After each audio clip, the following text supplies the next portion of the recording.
Today we're going to give you an introduction to managing groups on LinkedIn. By the end of this short video, you should be able to at least have a kind of a good starting point to begin managing your LinkedIn group. So first of all, where do you find LinkedIn groups? This is the typical LinkedIn homepage here. You can see it's the normal timeline and information about my network and so forth on the right hand side here. And if you click up here on interests and then on groups, you'll see a number of groups displayed here. If you're a member of a number of groups, a lot of groups, this is where they're displayed. And you can see I'm a member of quite a lot of groups. So let's just have a look at one of these. This one is called Global Public Health.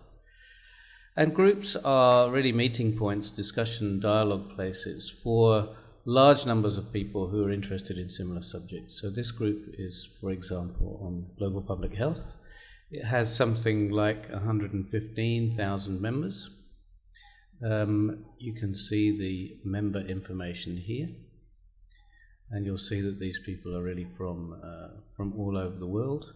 The members are displayed according to their relationship with you. So at the top of the list here are all the people who are direct contacts of mine. But that list just goes on, and this is a good way of exploring and introducing yourself to people that maybe you don't know who are interested in the same subject as you. Up here, when you're in this is a kind of a timeline of this group, and up at the top you can get some basic information by clicking on this letter I here, and I'll show you some of that basic information here. So it gives you information about how long the group has existed, how many subgroups there are, the group profile and so on. So let's have a look at some of this. So the group profile tells you a bit about the purpose of the forum, and who the members are and so on, and anybody who's involved as managers or as owners of the group. And you can see I'm one of the managers here. Let's just go back to the other information area. And you'll see up here that you can also look at statistics for the group and rules. So this is the things that you should or you shouldn't be doing as members of the group. And the group statistics can show things like this is the overall summary, the number of comments last week, the location and so on. And you can break it down further into the demographics of the members, the kind of history of growth since the group started.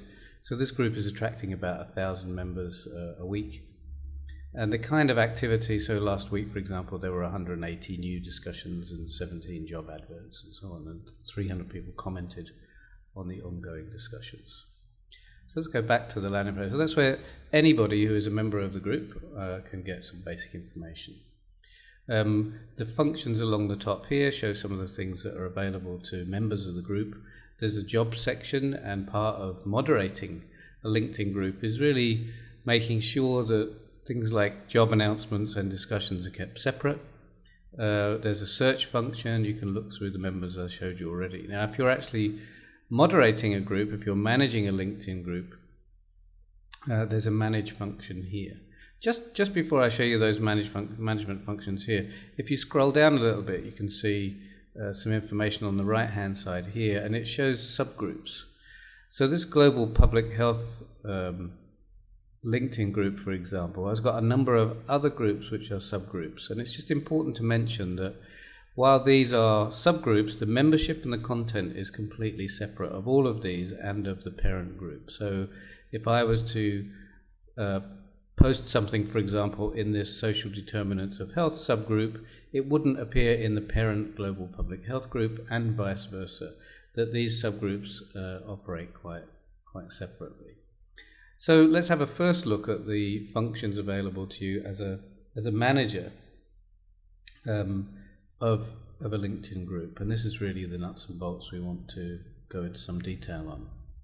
So this is this menu doesn't appear to people who are not managers of a group, so this is not for users. But let's just walk through the categories here so you can see what, and I can explain some of the things you need to do as a manager of a group. This first item, the submission queue, is everything that is waiting to be posted to the group by a moderator. Now, you can set up, as you'll see in a minute, you can set up different permissions for people to send posts directly to the group. And in some instances, for example, you might have a restriction if someone is a new member of the group, that their contributions have to be moderated, or if they only have very few connections on LinkedIn, if they're new members of LinkedIn. And this is really, these options are set up to help you guard against and to protect the group against spam that's likely to come in, or advertising messages that's likely to come in from members. And as a group gets bigger, you'll see that there's actually quite a lot of spam comes in. So there are two items sitting here in the Global Public Health group. One is on leptin resistance. This looks interesting. It's from Ayurvedic Times journal, I think, and you can have a look at this too. As the moderator, you can look and see where this is connecting to, just to make sure that this is a genuine article and not something that's been posted spuriously.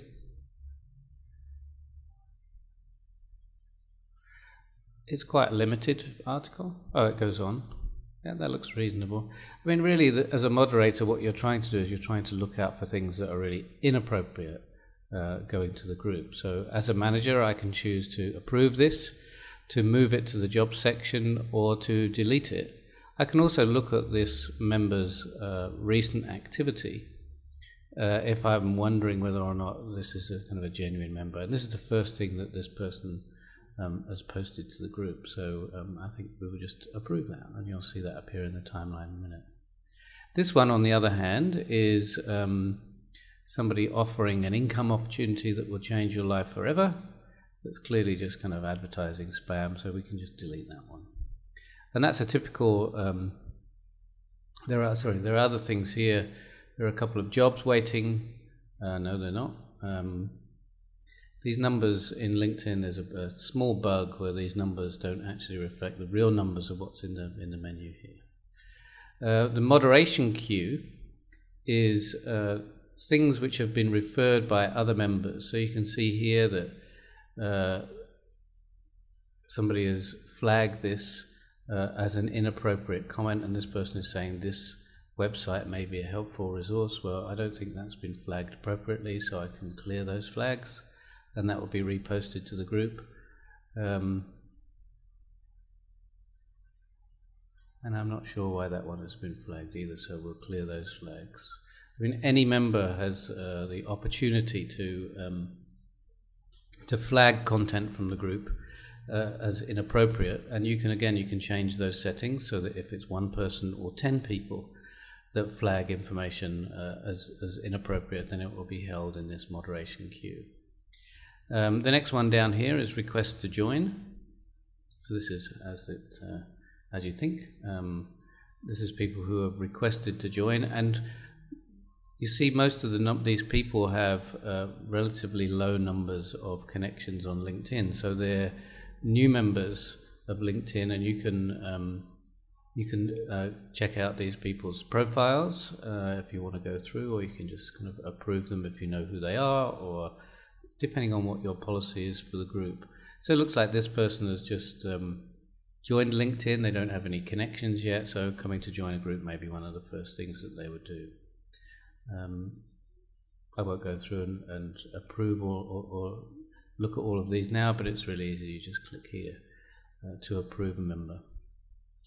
Announcements are when you want to send something to the entire group. So LinkedIn limits this to one announcement per week, and this doesn't just go out to the group and the timeline of the group online, but it actually gets emailed to everybody who's a member. So for this group, for example, it's possible to send an announcement to all 115,000 people at the same time. Clearly that's something you don't want to be doing too often, because people don't like receiving emails unnecessarily. You can also invite people directly to the forum, to the group, either your own connections here or typing other email addresses if you think you know somebody who would be interested in joining the group. You can also upload a file from your contact database or things like that in Outlook or other email programs. You can also set to pre-approve people if you do have moderation turned on the the membership either has to be approved or posting to the group has to be approved, and you can say, well, if these people request to join, I'd like them to just join or to be joined automatically. And here we've got a list of people who are directly involved in the management of the groups. So you can see, you can come in here and alter people's roles and responsibilities and so on. You can see here you've got change role function. This is to help the communication among the people who are directly involved in running a group at any time.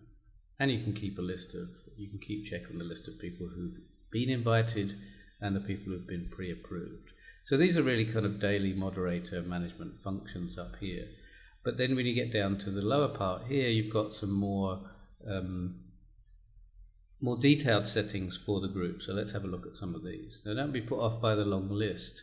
This is at the top here. This says, which of the sections of the group, which functions would we like to enable. So there is a third function apart from the general discussion and the jobs feature of LinkedIn. There is a third function called promotions, which is for more kind of not only commercial things, but when somebody wants to promote a product, a service, or something like that. So, but that's actually disabled for this group. You can turn the jobs feature on and off, and you can allow people to the system to move jobs automatically depending on the buttons that people choose when they're posting, and other main functions here. And you can see, for example, here that content which is flagged by people as inappropriate, it has to have 3 people flag something before it's removed or put into the moderation queue. And this is where you also set up all of the permissions for the group. So if you're a member of the group, currently this group allows anybody to post to the group. The only restriction is that things need to be moderated if you've been a member of the group for less than 14 days. And also require moderation if someone has been a member of LinkedIn for less than 30 days. And also requiring moderation for people with very few or no connections. Now this really kind of eliminates people who might have come along, joined LinkedIn because they want to advertise or announce something, and then join the group just so they can do that, and then you'd never see them again. And this also, you can set here what other people, although this is an open group, so anybody can read the discussion that's happening. People who are not members of the group can't actually contribute to the group at all or comment. This is where you set the information about restrictions for people joining the group and what people can see and what you can see on individual members' profiles on LinkedIn, such as the logo of the group, for example. That looks like a long list, but it's quite simple to understand and to set. Each of these settings have implications for the way the group will operate and be managed, and so it's very good to go through these decisions very carefully. If anything, we would kind of recommend that you have kind of more restricted settings at the beginning and then loosen them as you go, because it's not a control issue, but it's making sure that inappropriate content doesn't get to the members, because that really puts people off. There's other information here that you can post on the group. So when we were browsing the group at the beginning, we've got group logos, and we've got the kind of the masthead photos and things like that, the title and the short description. These all go down here. Group rules, which you can also view on the general information about the group. And this we keep very, very brief. It's just trying to encourage people not to submit spam, and saying that accounts and users and content will be deleted if it's not appropriate for the group. And we don't allow auto feeds from other sources. So if you wanted to set something up from your blog or your Twitter account, which fed automatically into this group, it wouldn't be allowed. The templates section here is very useful. This shows the the messages which are sent to members automatically. And when you've got, for example, with this group, 1,000 members joining every week, then it's fairly important to get these things right and get them working. So this is for request to join, and this would go out to somebody whose application to join was being held for one of the reasons I explained just now. And you can see here, you can edit this directly. You can say the circumstances under which you would like this to be sent, either automatically sent or manually sent while you're managing. Let's just go back to the other one. And this is a welcome message which is sent to all members once they join. So this is either they join automatically or when they're approved by a moderator. And here you can see we can we send an email with a few ground rules, with an introduction if we want to talk to the managers, and also some links to some other resources linked to the group, like a Twitter group and so on. If for any reason you wanted to set up a message for declining requests to join, and similarly if you wanted to decline or if you wanted to block a member, which we've never done in this group by the way, then you can have an automatic message sent out to people who do that, and you could say, maybe repeat the rules of the group or something. And just here we've got information and details about the subgroups, and there are various actions that you can take. You can see there are a large number of subgroups here. There are various actions that you can take here. You can share this, publicizing it with other people, and you can offer to get involved. You can join the subgroup, and even claim ownership if you feel that you'd like to manage that, and then the request would be considered. You can even create a new subgroup from this section as well. So if you want a new subgroup, it's very easy to create one. One thing that's just worth mentioning, in the group settings, it's worth getting the things like the logo and so on. Sorry, it's not the group settings, it's group information. It's worth getting the logos and things like that correct before you begin, because there is a limited number of times that LinkedIn allows you to update these kinds of graphics for a group. I guess that's so that you don't have to keep changing it. I don't see the warning about that here, but certainly the last time I looked, I think it was only 4 or 5 times that you could actually change the logo for a group. So let's go back to the whole management or the timeline. So you can see here that, I'm just waiting for the page to load. So there's a relatively you can see this is the piece that just was posted, that we just approved in the management section. And you can see that this generates a degree of response. People like these things. This is quite an active group. So this platform is really designed to facilitate the interaction and discussion of specific pieces of information that people share through the group. As a manager, the largest part of practically managing a group is just checking this inbox each day, making sure there are no requests to join or material that's been flagged as inappropriate, but also to try and look for information which you can use to stimulate and promote discussion among others. Having a small group of more active contributors to the group is really helpful, because they will often comment on things and post things, and you can see here are 3 or 4 of the top contributors to the group, and that's really I think knowing and being in communication with the members, especially at the early stages of running a group, is really important. So I would encourage you, if you're a manager of a group, to just spend some time looking at these different sections here to begin with.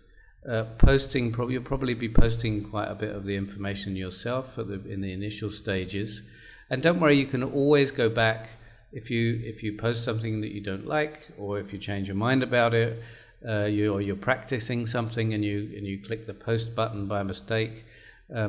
any of these discussions here can be removed by managers anytime. So you can see you've got different options here. When you're in the discussion list, there's also an option to remove a post. Let's go there. So for example, you can click on this little button here, and there are various things that you can move things as a job. You can delete it. You can reply privately to the author, and so on. I tend to use the view here for the search. The discussions are listed either by date or popularity, and popularity is really the number of times something has been commented or liked by other members. So you can see here's something that's been, 32 people have commented on this discussion, 18 people have liked it, and so on. So this that's also a good way of looking at the timeline for the group. But I tend to use this search function because I like the way that this presentation, it gets more onto the page. You can browse the list faster, and you've also got many of these direct functions here, including delete, right here at your fingertips in one go. This is a much easier way to review what's been posted in the recent past. So just a very quick recap. The landing page of a group contains some of the basic information about the group, which you can find up here by clicking this letter I symbol up here. There are various things. You can access almost everything that you need here. Lower down on the right hand side, there are details of any subgroups that you might be interested in or that your members might be interested in. And then individual posts by the group and related comments are just followed on the stream here. You can set your settings here in Manage, and the criteria and the settings for whether it's an open group, closed group, private group, and whether or not people need permission or moderation to both join and to post content, and whether that would be moderated when they do. And it's worth just remembering that this view here, the search function as a manager, this is a really useful way to view the content if you want to look through quickly and make sure there's nothing, either anything that's obviously very interesting, but also this is a good way of checking that nothing inappropriate has been posted recently. Okay, I'm going to leave it there. Thank you very much. We'll have a follow-up video for users. Thank you and goodbye.